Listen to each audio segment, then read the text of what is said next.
We woke up one morning with Steve on the radio saying, hey, one of the traps has been tripped. Vern prepares his tranquilizer dart.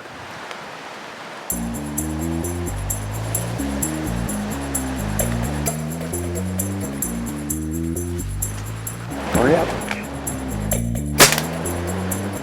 So Vern darts the bear. Within 10 minutes, it's asleep. Sleeping. From that point on, it's a very straightforward process for deployment of the Crittercam.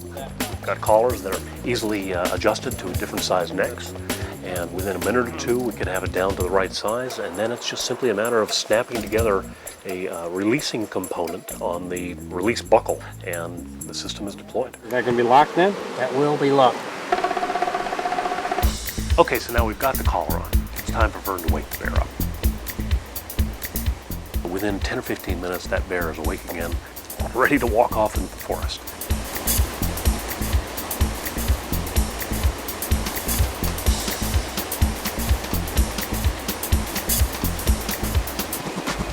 The Crittercam system is transmitting an image from a live wild bear to our remote receiving station a quarter-mile away. System's working.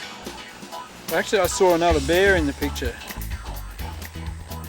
What we found out was its family group. Right there. There's a bear with her. The sow and a cub. The bear went back to foraging and feeding almost immediately. Quickly, we got to see some of the things that it feeds on. Devil's club berries, skunk cabbage, blueberries, and grasses that we really hadn't known that much about. Evidently, they've got some of the same problems that we have when we eat too much, because at one point she emits this great big belch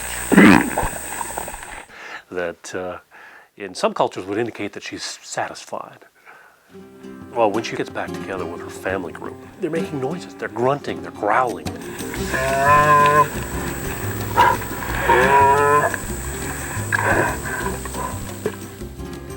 At one point, the bear with the Crittercam collar on it encounters one of its siblings, what appears to be one of its siblings. And there appears to be kind of a struggle that ensues.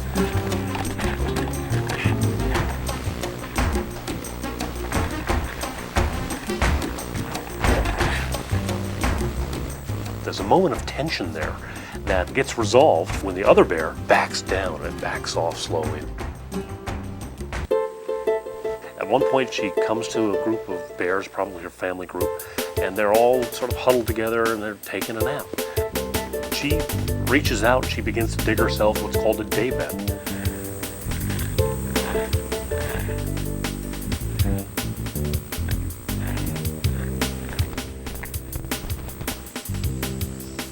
One of the reasons that these bears are in this particular habitat at this time of year is because of salmon. Eventually, our bear went down to the stream and started to fish.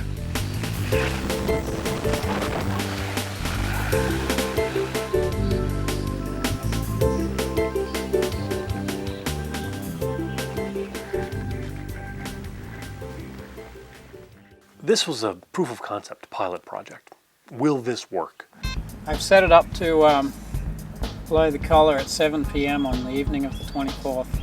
Sends a signal to the collar remotely and it pops off. The next step, of course, is to go recover it.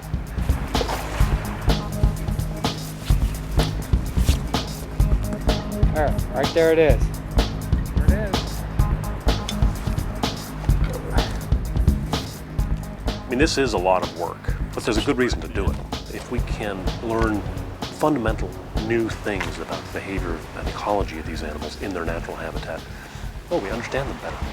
And the better we understand them, the more we can empathize, the more we care about these species, the harder we're going to work to make sure that we protect them and their habitats.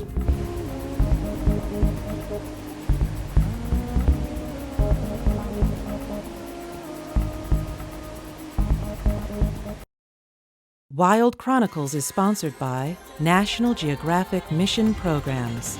To find out more about your planet, come to www.nationalgeographic.com.